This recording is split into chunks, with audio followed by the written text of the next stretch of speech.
Estou aqui com o Sandro Scapin. A gente trabalhou junto na Grécia, meu grande amigo. Sandro foi também jogador de futebol, jogou no Grêmio, criado no Grêmio, jogou no Fluminense, seleção brasileira, sub-20, sub-23, campeão do torneio de Toulon. Uma grande história. E América do Rio. América do Rio também? Então vamos fazer, eu também joguei na América. E Sandro já está aqui em Londres há quanto tempo? Vai fechar agora em agosto 8 anos agora. 8 anos. 8 anos em Londres. Veio da Grécia para cá, já está aqui há 8 anos. E é treinador de categorias de base aqui, treina as escolas e alguns clubes também. Bom, a gente estava conversando aqui, ele estava me explicando, a gente ficou aqui 3 horas conversando, nem vimos o tempo passar. Me conta aquela história que você estava falando das diferentes dimensões do campo, né, nas categorias de base de acordo com as diferentes idades. Basicamente, o que dos anos, eu cheguei aqui em 2011, a mudança que teve na Federação Inglesa foi a partir de 2012 para 2013 nas dimensões do campo, dependendo da idade. Uhum. O que eles criaram nas ligas locais que tem a idade de 7 a 8 anos, eles criaram campos pequenos na dimensão de 5 contra 5. Uhum.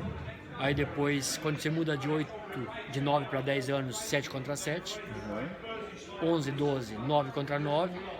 E aí, depois para cima, 11 contra 11, aí fica no jogo normal. Entendi. Então, criou-se uma estrutura de trabalhar em campos pequenos, porque a criança é pequena, vai tocar mais na bola, sempre está tocando mais na bola, conforme vai crescendo, vai desenvolvendo a capacidade também de correr mais e toda a coordenação. E aí foi criada essa estrutura e eu acho que é uma estrutura excelente, porque dá condições da criança ter mais contato com a bola, tocar toda hora na bola e estar sempre participando. E tem funcionado, né? Porque a Inglaterra tem aí, nos últimos anos, conquistado alguns títulos de base também, né? Exato. Tem funcionado porque a formação da base da Inglaterra está muito boa agora. Pode ser que tem muitos jogadores na seleção principal e você vê a Sub-21 da Inglaterra aí, com jogadores de nomes que estão despontando na Premier League. E lógico que isso vem também, como a gente, do Brasil que a gente estava conversando, da base do futsal que a gente usa no Brasil. Trabalhar em campo pequeno primeiramente e trabalhar os toques da bola, aprender como ter a coordenação, os toques curtos e saber driblar e tudo isso. E eles têm investido no futsal aqui também, né, Sandra? É um plano assim a longo prazo deles, dos ingleses. O futsal está crescendo agora, foi a partir de acho que uns 5 anos atrás já começou a ter um investimento, mas a partir de agora também está um crescimento muito grande. Acho que os clubes maiores vão ter uma participação maior de investir dinheiro e formação de jogadores, mas também de estruturas. Sim. Porque a condição do tempo aqui na Inglaterra, como você sabe, também chove bastante, então facilita também para interno jogar futsal. Sim. Então vai ter um investimento bom nisso, nessa área, e que é uma área que também ajuda muito na formação de desenvolvimento da parte técnica, com certeza, de toda a habilidade que a criança e o jogador precisa para o futuro numa carreira. Com certeza. E aquele conceito que você estava falando, que você criou dos Smart Games, que você está implementando? Porque o que acontece aqui também ficou muito burocrático quando a federação, você vai fazer os cursos na Federação Inglesa, que eles queriam, era de você ter uma sequência de treinamento, aquecimento, depois vai uma parte faz a parte toda técnica, depois vai uma parte com bola, a tática, depois você vai pro jogo.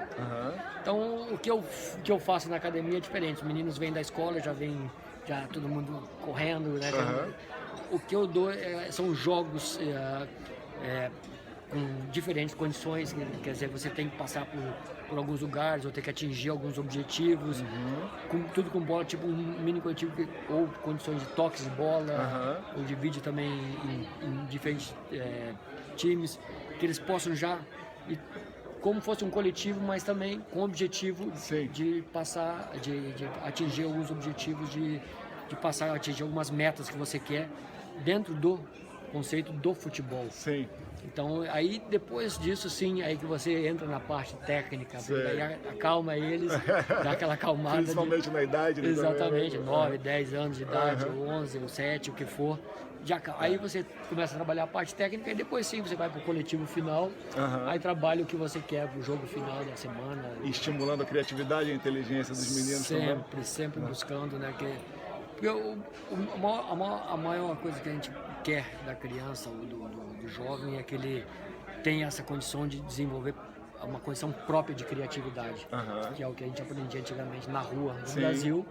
Hoje eles vêm para as academias, que eles têm que trabalhar, todo mundo tem escolinhas de futebol, mas essa criatividade, de liberdade de criar, tem que ser dada para a criança, não pode ser uma parte só de você tem que fazer isso, tem que fazer. Não. Muito programada. Exatamente, muito programada. Tem que ser mais livre para ele poder criar, ter a liberdade dentro da mente dele, de saber o que fazer, os momentos de como vai usar o espaço num jogo, como vai usar o espaço no coletivo, na competição que vai ser. Perfeito, Sandro. Obrigado, cara. Beleza, obrigado. Bom te ver muito depois de longo tempo, né? E ficamos em contato. E é uma grande pessoa que pode ajudar muito aqui de Londres, o futebol brasileiro.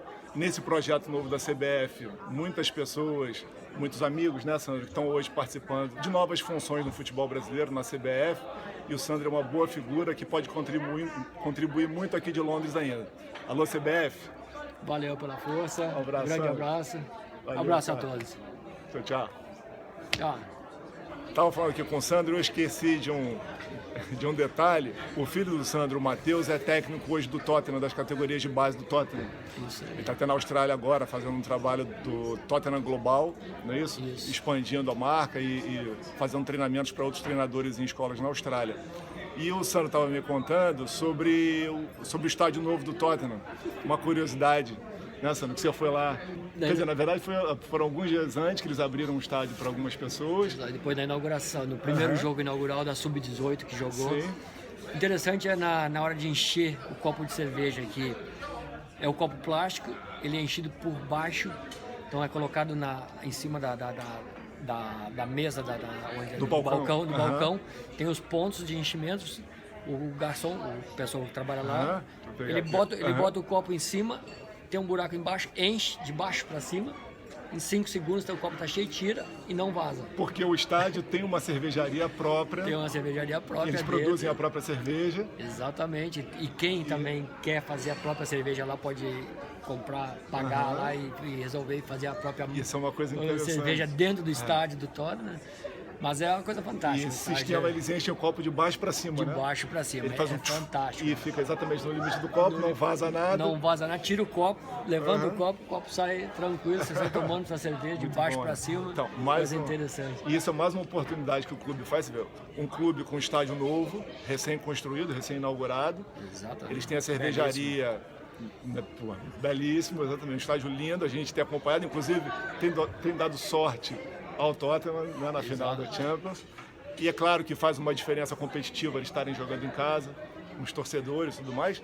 E além da vantagem competitiva no campo, você vê, eles criam uma oportunidade, tendo uma cervejaria própria, de criar sua própria cerveja e de abrir espaço para os torcedores ou outras pessoas que queiram desenvolver a sua própria cerveja.